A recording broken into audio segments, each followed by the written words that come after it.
phase 4 DPS, more like phase 4 PPS, because it is really wacky. Let's take a look at the balancing that we can see so far, and let's see how we are gonna hit next week. Keep in mind, guys, keep in mind that we are still liable for one more final balance patch this PTR, and then we might also get just another patch at launch of the phase.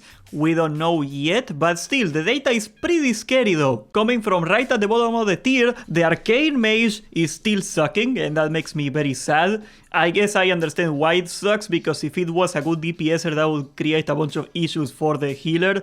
I don't know if Agrent wants to actually sit down and think of ways to make the Arcane DPS Mage work that wouldn't like break the healer Mage. So I guess that's fine. Next we got the Arms Warrior, which is all the way at the bottom. Nothing shocking there. Like I made plenty of videos explaining to you guys why the Arms Warrior is not a very good PvE DPSer.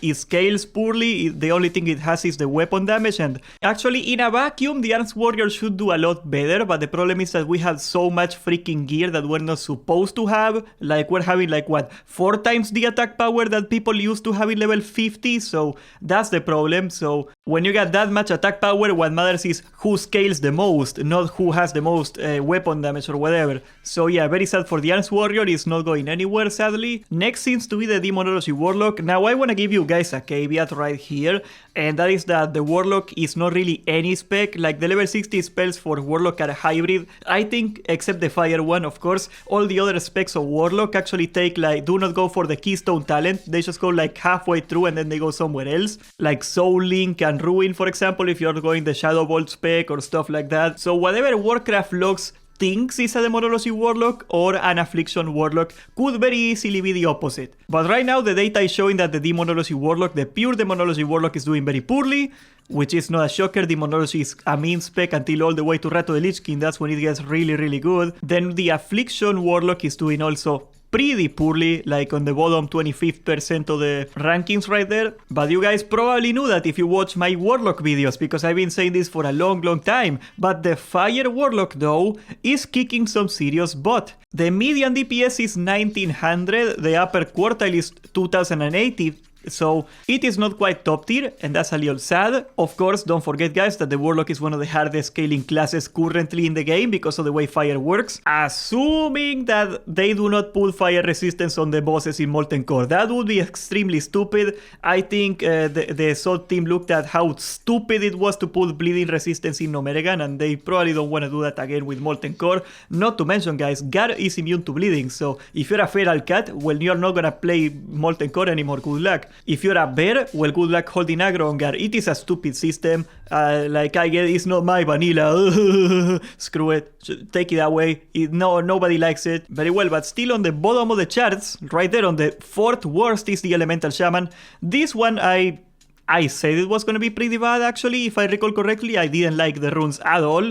But people in the chat, they were swearing by me when I was looking at the patch notes that it was gonna be stupid broken. And granted, okay, the single target is trash, and I told it was gonna be trash, and it is trash, but at the same time, boys, the AOE is gonna be very high. So maybe in bosses like Gar, where you got a bunch of ads, maybe in that scenario, the Elemental Shaman is gonna get a couple rank 1s. That would be pretty cool. Sadly, since we got Wind Fury now from the Druids, I think the reason to bring a Shaman that is not pulling his weight is gone.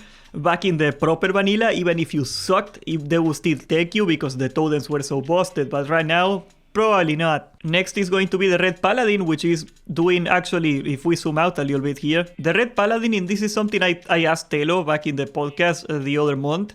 It is that the average damage of the Red Paladin is absolute trash, but if you look at the upper quartile, you know, like the best players, it is doing like a very middle tier damage. So it may very well be one of those things where like once you get gear, it becomes really good. The seal twisting thing, there is a lot of weird mechanics with the Red Paladin that I do not fully understand honestly, but it is a fairly complex class to play right now, which is extremely ironic of course. But I do see a world where the Red Paladin could become decent. And right there, just a little bit ahead of the Red Paladin, we got the Fury Warrior, which is apparently doing pretty poorly here. Keep in mind guys that most of this data is 2 weeks ago, so it is before the Fury changes. So whatever you're looking at here, let's add 20% more damage. So we got the upper quartile is doing 1800 damage, 1800, and we add 30% on it, we got 2340. Yep, it would get you right about where the Hunter is, which is currently the 4th best DPS in the game. So I think with the buffs, the Fury Warrior, not to mention they scale better, so once they get tier gear, because you don't get any tier gear in the PTR, they are gonna do even more. The Warrior is gonna kick ass. If I can complain about it, I will, because they will buff my class more, so of course I'm gonna complain, but we do not need buffs. We are fine on buffs, okay? Actually, taking a look at the Hunter, the melee Hunter and the range Hunter is not that far away. Like, the Rogue is top 1, the Rogue is kicking serious butt. It's kind of funny how the Rogue has been inching up every phase, you know, climbing the ranks, and now they get their desired rank 1. Of course, the Rogue, at the core of it all, it is just a less scaling warrior, so they start off a lot stronger and they start falling off over that, so I think the Rogue is gonna lose to the Fire Mage, for example, which is second currently over time. Not to mention, guys, Feral Druids can use Sulfuras now, and Feral Druids do scale with weapon damage right now, and that thing has like 80 DPS and a 370 weapon speed now, so I really don't want to mess with whoever gets Sulfuras if it's a Feral Druid. That thing is gonna be really busted. Feral Druids are already third because they had pretty much infinite energy with all the power shifting, not to mention the Sunken Temple set bonus. I think we already data mined that they are getting that set bonus again here, so every time they shred, they can get a cheaper power shift, so they can just keep getting infinite energy over and over. The cat is gonna be in a really good spot. So yeah, I think there is a lot of classes that can, in theory, overtake the Rogue pretty quickly once we start getting actual tier gear. The Enhancement Shaman is a very respectable 5th place, and the Enhancement Shaman can actually scale very well too. And keep in mind, last 2 weeks there has been no new nerfs for the Enhancement Shaman, so they might actually remain a very good class. Most of the nerfs the Shaman got were targeted at the Tanking Shaman, and those got gutted. I think the Tanking Shaman got absolutely gutted, but as far as enhancement DPS goes, it feels like they are doing just fine. Quite surprisingly, in 7th place we got the Frost Mage, and it is pretty much what you would expect on a Frost Mage, which is a very high average DPS because it has like no gear requirements basically, but it has a very low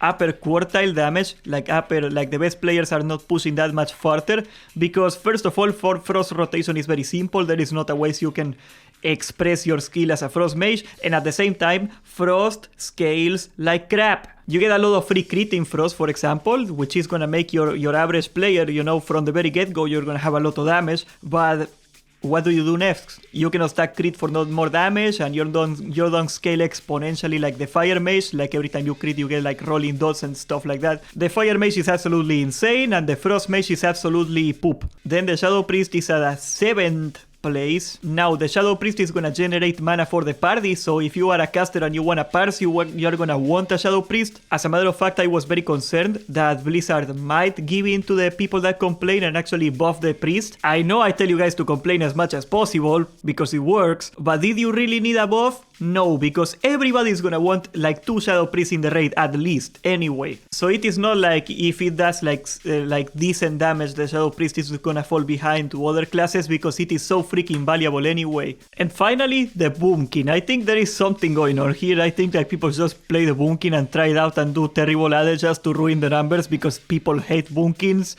Look at that average damage. What the heck is this supposed to be, that line over here? But they are doing significantly less damage than pretty much any other caster, and they got the crit, and that's pretty much it. So I think the Boomkin is in a very poor spot. The Boomkin is not a very hard scaler. The runes they got, even though they got a lot of base damage, they are not like insane for actual pumping. And I think that will remain the case because Boomkins are so disgusting in PvP that every time they buff them, they break the meta. So I think the developers would rather have the Boomkin be terrible just so they do not terrorize PvP than actually, you know, making them good. Overall, I think the corpse just speaks for itself. I think this is a beautiful rainbow in a way. Like you see a bunch of melees at the top, you see a bunch of casters at the top.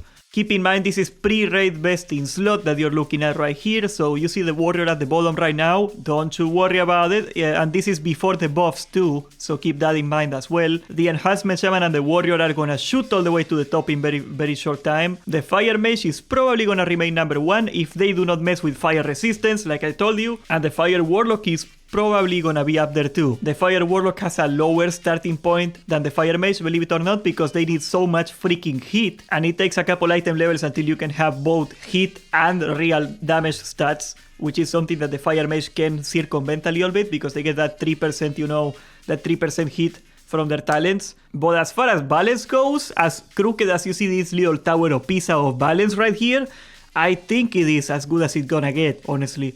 Who knows? We're gonna see. I bet you they are gonna try to mess with other classes. I bet you they are not gonna leave classes untouched yet. Parsers, lock up your warriors. And also you gotta keep in mind that you gotta subscribe and join the Discord, and thank you for watching.